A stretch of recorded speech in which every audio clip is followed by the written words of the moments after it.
The closing bell on Wall Street today triggered alarm bells in Washington after the stock market saw its worst Christmas Eve performance in history. The Dow hit its lowest point of the year, while the S&P 500 is on track for its worst December ever.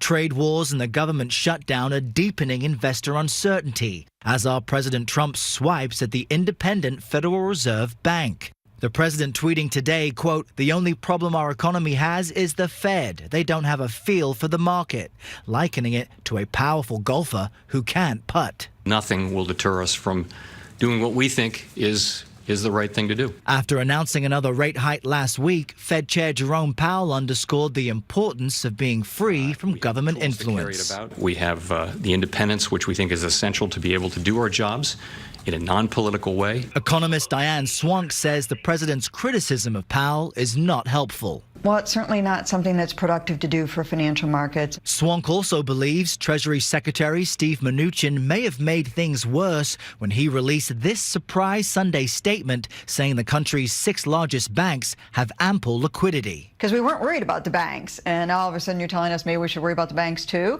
And I think that's where we saw an extra downward momentum. It worked to contrary of what Treasury had hoped, and unfortunately added more chaos instead of clarity. Now, the Treasury Secretary also tweeted out assurances on Saturday that President Trump won't fire Powell. Today, the Treasury Secretary spoke with the president's working group on financial markets to coordinate what government agencies can do during the shutdown.